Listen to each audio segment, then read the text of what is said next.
Hello everyone, I hope आप सभी बहुत अच्छे होंगे। तो स्वागत है आपका फार्मेसी अभ्यास चैनल में। आज हम कवर करेंगे फार्मा मार्केटिंग एंड मैनेजमेंट का socio and psychological characteristics of the consumer. इसे आज हम पढ़ेंगे, ठीक है। तो चलो स्टार्ट करते हैं। तो देखो, अब हम स्टार्ट करते हैं सोशियो एंड साइकोलॉजिकल कैरेक्टरिस्टिक्स क्या होती हैं, ठीक है। तो देखो, पहला आता है इसमें पर्सनैलिटी, ठीक है। तो देखो इसके अंदर क्या आता है, this refers to a person individual's trait such as simplicity, honesty which can influence their behaviour and decision making.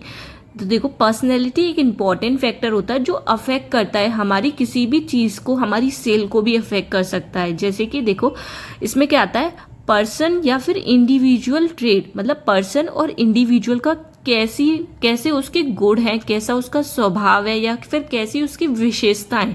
मतलब कि जो पर्सन कोई भी चीज़ खरीदने जा रहा है तो उसका क्या क्या विशेषताएं, क्या क्या गुण है उस पर्सन की, ठीक है। या तो वो सिंपल है, ठीक है, वो पर्सन, या फिर वो ऑनेस्ट है, ठीक है। अगर सिंपल और ऑनेस्ट है, ठीक है, तो क्या होगा, जो पर्सन ज़्यादा सिंपल रहते हैं उन्हें पसंद नहीं होता कोई भी चीज़ यूज़ करना ज़्यादातर, ठीक है। तो ये हमारे बिजनेस पे इफेक्ट डाल सकता है। कैसे इफेक्ट डाल सकता है, जैसे कि देखो, कोई सिंपल पर्सन होता है, उसे कोई चीज़ ज़्यादा प्रोडक्ट यूज़ करना पसंद नहीं होता।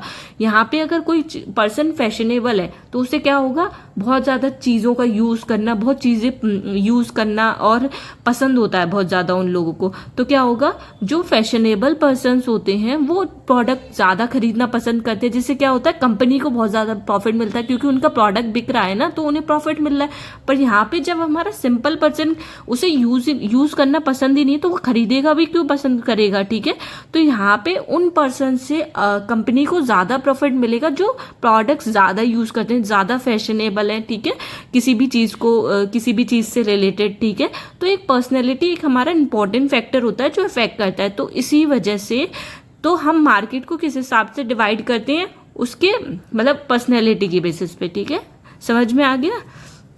अब देखो, नेक्स्ट आता है हमारा एटीट्यूड। तो देखो इसमें क्या आता है, this refers to a persons positive और negative evolution of a particular topic, product और service which can influence their behaviour and decision making. देखो, एटीट्यूड भी इंपॉर्टेंट फैक्टर होता है। जैसे कि कोई पर्सन कोई भी प्रोडक्ट यूज कर रहा है, जैसे कि किसी के पिंपल हो गए, तो पिंपल के लिए वो क्रीम लेके आया है, ठीक है, मार्केट से। तो एक पर्सन को क्या हुआ, मतलब कि उसे बहुत अच्छा लगा, ठीक है, उसके पिंपल्स भी गायब हो गए, उस प्रोडक्ट से उसे बहुत ज्यादा बेनिफिट मिला, और उसकी जो प्रॉब्लम के लिए वो खरीद के लेके आया था ना, तो वो भी उसकी सॉल्व हो गई। तो क्या हुआ, उसके माइंड में वो एटीट्यूड कैसा हो गया उस प्रोडक्ट के प्रति, यार ये बहुत अच्छा होता है, ठीक है, इसने मेरी सारी चीजें अच्छी कर दी। तो क्या करेगा, वो दूसरे पर्सन को भी प्रेफर करेगा कि ये प्रोडक्ट आप यूज करो, बहुत अच्छा है, मेरे को इससे बहुत बेनिफिट मिला, ठीक है। तो उसका एटीट्यूड उस प्रोडक्ट के प्रति कैसा हो गया, पॉजिटिव हो गया बहुत ज्यादा, ठीक है।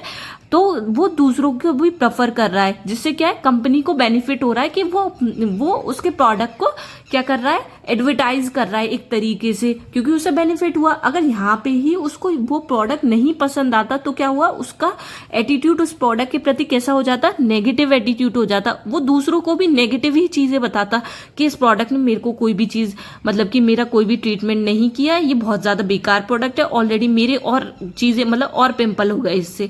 तो उसका नेगेटिव एटीट्यूड हो जाता उसकी वजह से। तो एटीट्यूड भी एक इंपॉर्टेंट फैक्टर होता है जो कंपनी के प्रॉफिट और लॉस पे इफेक्ट डाल सकता है, ठीक है। तो एटीट्यूड भी एक इंपॉर्टेंट फैक्टर होता है जिसकी वजह से हम मार्केट को डिवाइड करते हैं उसके एटीट्यूड के बेसिस पे मार्केट को हम सेकंड डिवाइड करते हैं, ठीक है।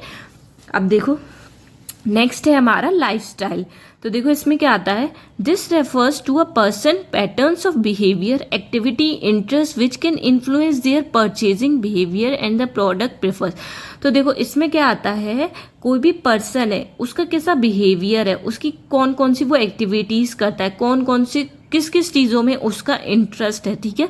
तो वो उसके परचेजिंग बिहेवियर और प्रोडक्ट की प्रेफरेंस को भी अफेक्ट करेगा, ठीक है, इन्फ्लुएंस करेगा। जैसे कि किसी भी पर्सन को कोई चीज़ पसंद आ रही है, तो किसी भी चीज़ में उसका पर्टिकुलर इंटरेस्ट है, तो वो वही चीज़ें तो लेना पसंद करेगा, ठीक है। तो उसकी एक लाइफस्टाइल भी एक इंपॉर्टेंट फैक्टर होती है जो इफेक्ट डालती है, ठीक है।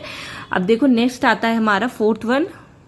देखो नेक्स्ट है हमारा फोर्थ, कल्चर। कल्चर क्या होता है, देखो, this refers to a person's share belief custom tradition which can influence their behaviour and decision making.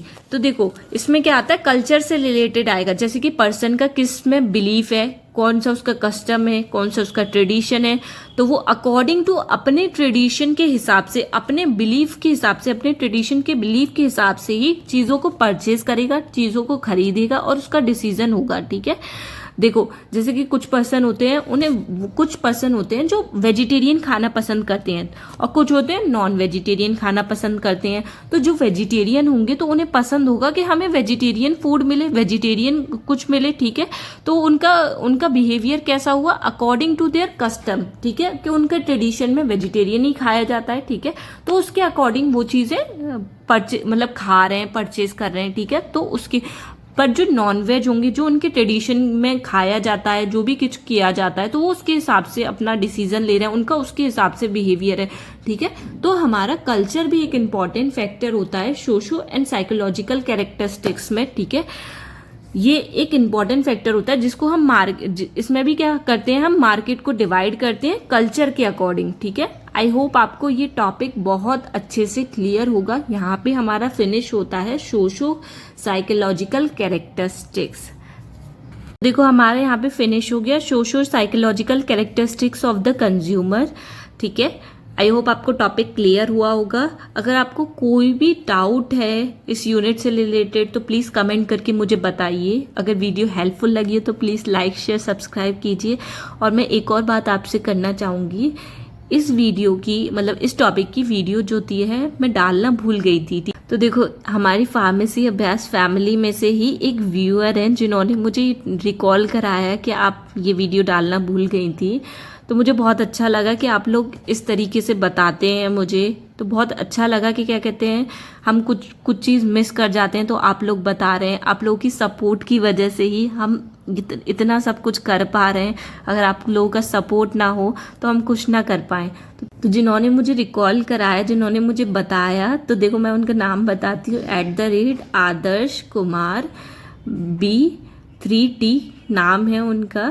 ठीक है, तो thank you so much for remembering me. मुझे अच्छा लगा कि आपने बताया। ठीक है, तो अगर आप कुछ भी आपको ऐसा लगता है कुछ मिस हो गया तो प्लीज़ कमेंट करके आप बेझिझक होके मेरे को बता दिया कीजिए। ठीक है।